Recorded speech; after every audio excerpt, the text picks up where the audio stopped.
Shalom Sobat Muda.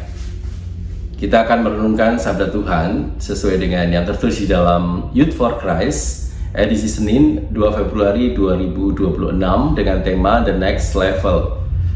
Firman Tuhan yang akan kita gumuli bersama adalah dari Filemon pasal 1 ayat 1 sampai 25, dan nanti saya akan membacakan di ayat 16 saja. Sebelum kita merenungkan sabda Tuhan, perkenalkan, saya Pendeta CL saya di Pamungkas dari GKI Karawaci, dan mari kita berdoa. Tuhan Yesus Kristus, kami mengucap syukur kepada Engkau yang memberikan kepada kami kesempatan untuk terus bertumbuh semakin hari semakin baik. Biarlah firman Tuhan yang akan kami baca dan kami renungkan ini sungguh-sungguh memperlengkapi kami, membuat kami semakin hari semakin berkenan di hadapan-Mu. Di dalam nama Tuhan Yesus Kristus kami berdoa dan memohon.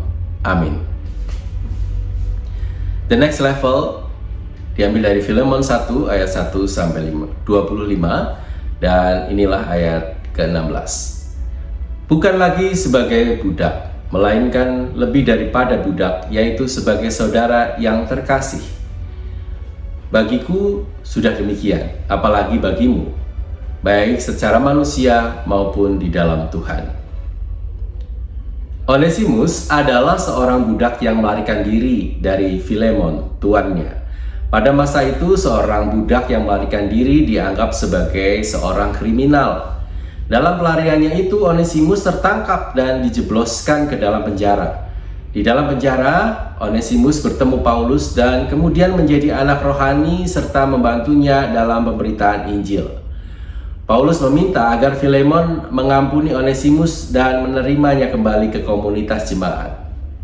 Rusaknya relasi antara Onesimus dan Filemon rupanya menjadi ganjalan bagi Paulus.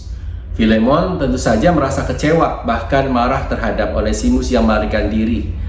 Menurut hukum pada masa itu, Filemon berhak menghukum, bahkan membunuh Onesimus. Karena itulah Paulus menulis surat kepada Filemon agar ia melunakkan hatinya. Paulus meminta agar Filemon mengampuni Onesimus dan menerimanya kembali ke dalam komunitas jemaat.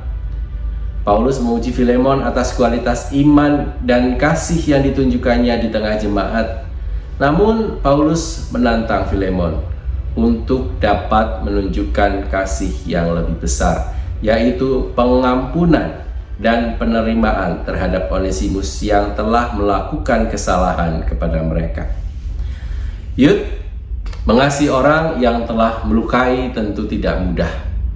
Karena itu Paulus menantang Filemon untuk dapat mengampuni kesalahan Onesimus dan menerimanya bukan lagi sebagai hamba, tetapi sebagai seorang saudara.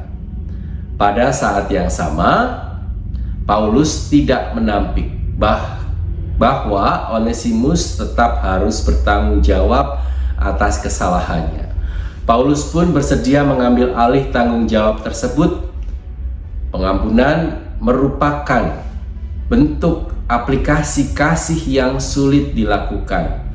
Karena itu, jika kita sudah mampu mengasihi, kita perlu masuk ke next level, yaitu pengampunan.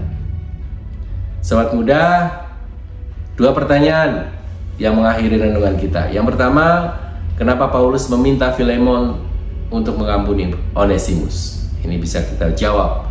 Yang kedua, kenapa kita perlu belajar untuk mengampuni? Ini perlu kita renungkan dengan dalam-dalam. Mari kita masuk di dalam doa.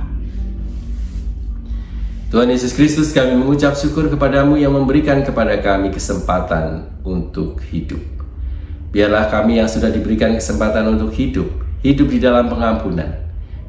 Kami pun bisa melakukan apa yang sudah Engkau teladankan dalam hidup kami, yaitu memberikan pengampunan.